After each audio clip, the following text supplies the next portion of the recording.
नमस्कार दोस्तों। कथा की श्रृंखला में आज मैं माता सरस्वती की कथा लेकर आई हूँ।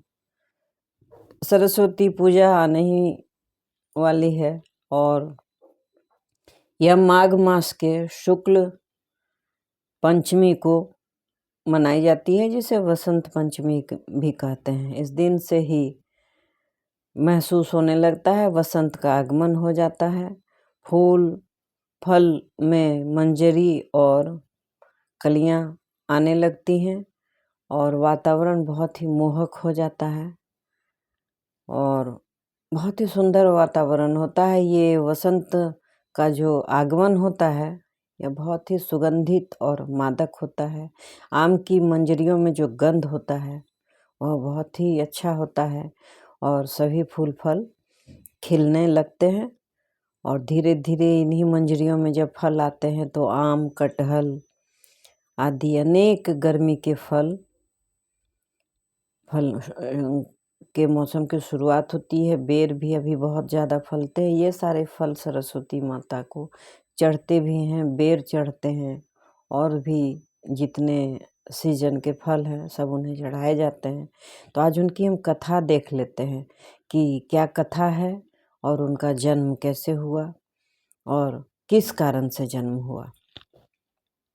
तो माता सरस्वती को विद्या, बुद्धि, संगीत, कला और ज्ञान की देवी माना जाता है, यह हम लोग सब जानते हैं। और वह सत्वगुण की अधिष्ठात्री हैं और ब्रह्मा ने उन्हें पृथ्वी पर अवतरित किया है और जिनका पूजन माघ मास की पंचमी, शुक्ल पक्ष की पंचमी तिथि को किया जाता है, जिसे वसंत पंचमी कहा जाता है। इस दिन माँ सरस्वती की आराधना करने से विद्या, वाणी, संगीत और ज्ञान की प्राप्ति होती है।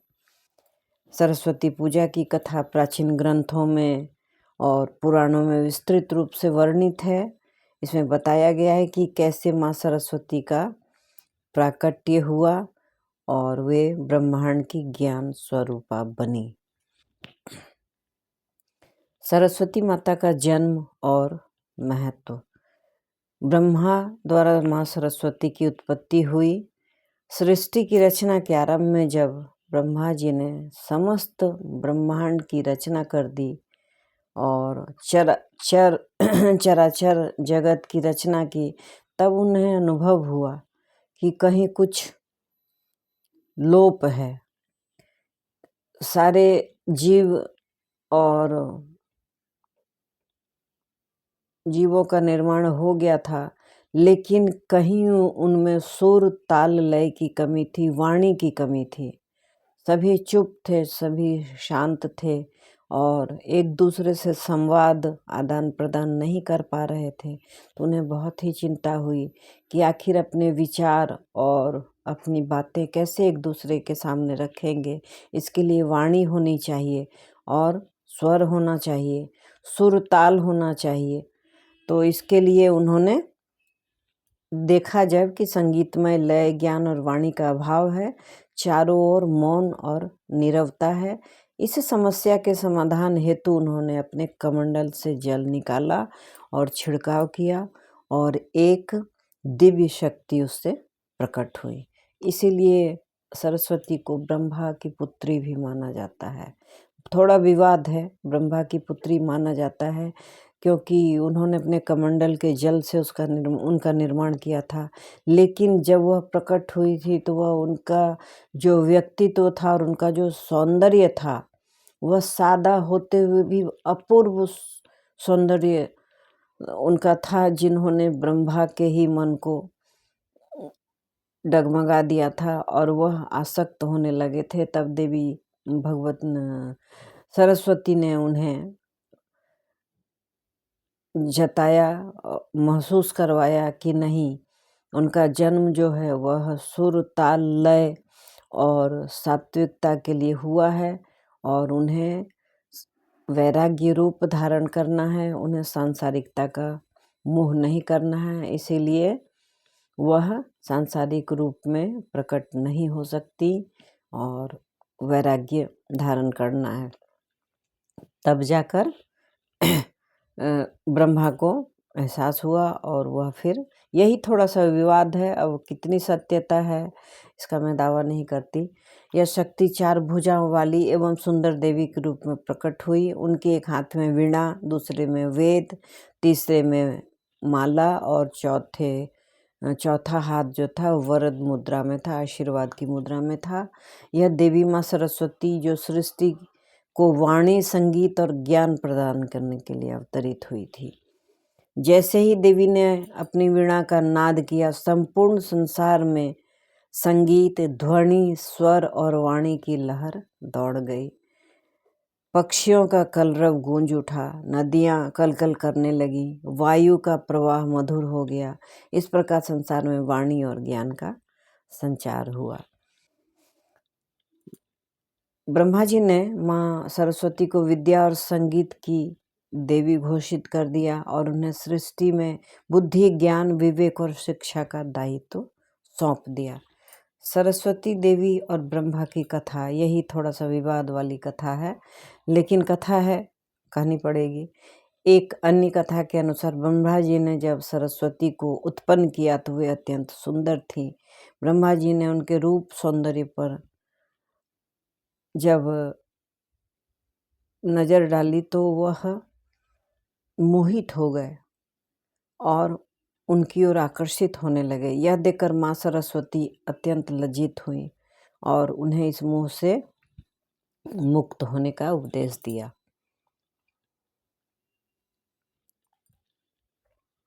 माँ सरस्वती ने बताया ब्रह्मा जी को कि वे ज्ञान, विद्या और आत्मबोध की देवी हैं और उनका कार्य संसार को शिक्षित करना है, न कि सांसारिक मोह में फंसना। इस कथा से यह शिक्षा मिलती है कि ज्ञान और विद्या का प्रयोग सदैव धर्म और सच्चाई के मार्ग में होना चाहिए। सरस्वती और महिषासुर की कथा। महिषासुर नामक राक्षस ने जब देवताओं पर विजय प्राप्त कर स्वर्ग पर अधिकार कर लिया, तब सभी देवता भगवान विष्णु के पास सहायता के लिए पहुँचे। तब माँ दुर्गा ने महिषासुर का वध किया, लेकिन उनकी सेना अभी भी बनी हुई थी। महिषासुर के सेनापति धूम्रलोचन ने कठोर तपस्या कर भगवान शिव से यह वरदान प्राप्त किया कि केवल उसे वाणी के तेज से ही हराया जा सकता है और किसी हथियार से वह मारा नहीं जाएगा। किसी भी अस्त्र शस्त्र से उसका वध नहीं हो सकता था। तब सभी देवताओं ने माँ सरस्वती की आराधना की। माँ सरस्वती ने अपनी दिव्य वाणी से धूम्रलोचन को मोह में डाल दिया और उसे सत्य का बोध कराया। ज्ञान की शक्ति के आगे वह पराजित हो गया और उसने आत्मसमर्पण कर दिया। यह कथा बताती है कि केवल शस्त्रों से ही नहीं बल्कि ज्ञान और वाणी की शक्ति से भी विजय प्राप्त की जा सकती है। सरस्वती और रावण की कथा। रामायण काल में लंकापति रावण अत्यंत विद्वान था। राक्षस कुल में उसका जन्म था, लेकिन वह विद्वान बहुत था, शिव का परम भक्त था। तो उसे अहंकार भी था, अहंकार हो गया था। वह अहंकार से भरा हुआ था। वह वेदों और शास्त्रों का ज्ञाता था, लेकिन उसे अपने अहंकार के कारण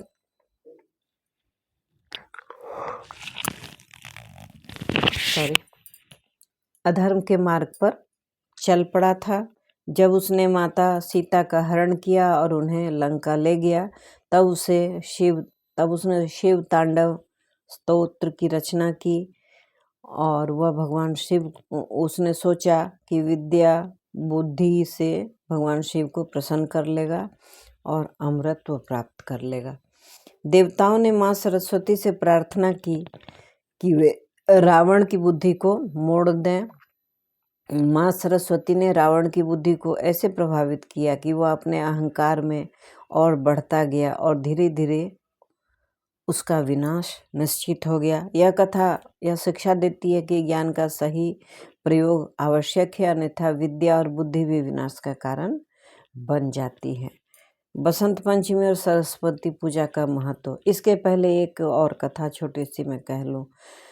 जब श्री राम का राज्याभिषेक हो रहा था तो सभी देवताओं को चिंता हुई कि अगर राजा राम ने राज्य संभाल लिया, राजा बन गए तो वह राजकाज में लीन हो जाएंगे, जो कि उनका काम नहीं है। उनका काम है संतों, ऋषियों, महात्माओं को सुख और शांति देना, यज्ञ का माहौल देना और असुरों का नाश करना। तो यह कैसे हो सकता था? तब फिर उन्होंने सरस्वती को ही कहा कि आप जाकर कोई ऐसा उपाय करें ताकि भगवान राम का राज्याभिषेक रुक जाए और वह राजकाज से दूर घर से बाहर निकले। तब माता सरस्वती ने मंथरा के जिह्वा में बैठकर और यह कुछ अनर्गल वाक्य बुलवाए जो कैकेयी के मन में घर कर गए, और उन बातों के दुष्परिणाम स्वरूप हमने पढ़ा, देखा कि राम का वनवास हुआ 14 साल का। इतना समय काफ़ी था असुरों के विनाश के लिए, और भगवान इस तरह से वन गए और उन्होंने बहुत असुरों को मारा, और साथ ही रावण नाम के राक्षस, अत्याचारी राक्षस को का विनाश किया और सबको सुख और शांति दी। तब 14 वर्षों के बाद वह फिर वापस आए और उन्होंने राजकाज संभाला। अब वसंत पंचमी का जो पर्व है उसका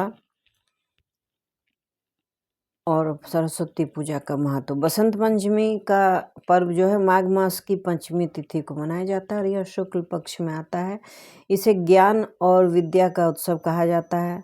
इस दिन विद्यालयों, पाठशालाओं, कला संस्थानों और मंदिरों में विशेष रूप से माँ सरस्वती की पूजा होती है। हर घर में होनी चाहिए।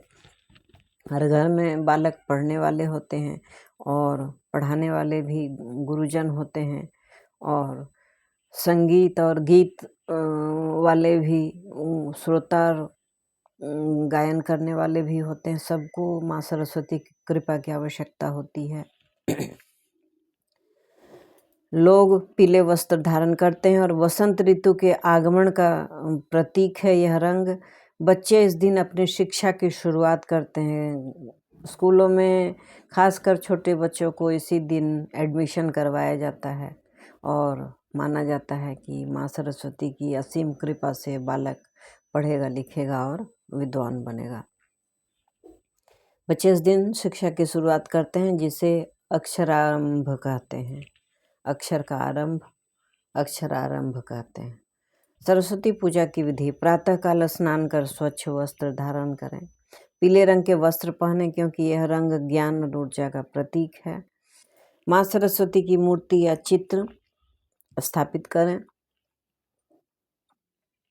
माँ को सफ़ेद पुष्प, पीले पुष्प, हलवा, खीर और फल आदि अर्पित करें। वीणा, पुस्तक, कलम, दवात आदि को पूजा में रखें। सर्वप्रथम गणेश जी की पूजा करें, फिर माँ सरस्वती की पूजा करें और मंत्र का उच्चारण करें। अब यह मंत्र क्या है? या कुंदेन्दु तुषार हार धवला, या शुभ्र वस्त्रावृता, या वीणा वरदंड मंडित करा, या श्वेत पद्मासना, या ब्रह्माच्युत शंकर प्रभृति भी देवे सदा वंदिता, सा माँ पातु सरस्वती भगवती निःशेष जाड्या पहा। इसके बाद माता को भोग अर्पित करें और आरती करें। विद्यार्थी इस दिन अपनी पढ़ाई की शुरुआत करते हैं। माँ सरस्वती की पूजा से व्यक्ति को ज्ञान, विद्या, संगीत और वाणी की श्रेष्ठता प्राप्त होती है।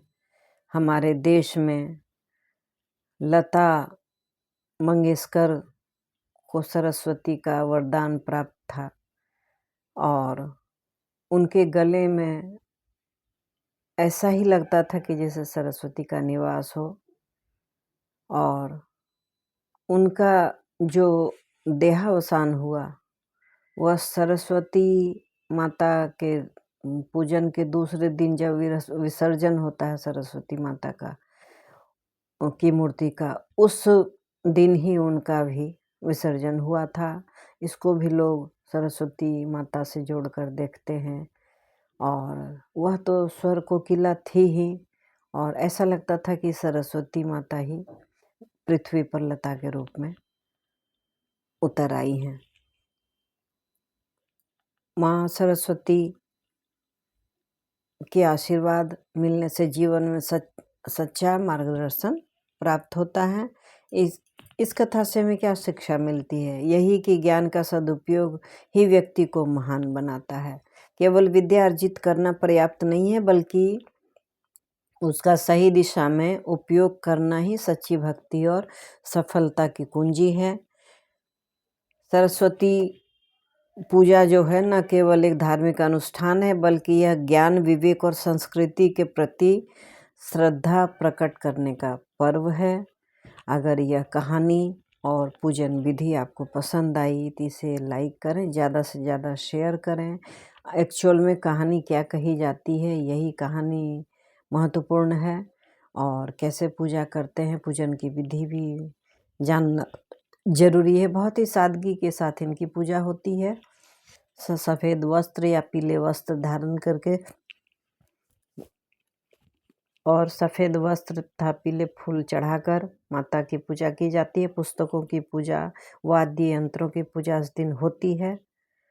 तो अगर पूजा करते हैं तो इस बात का ध्यान रखें, और आशा है हमारा ये बनाया हुआ वीडियो, हमारी जानकारी आपको अच्छी लगी। Thanks for watching.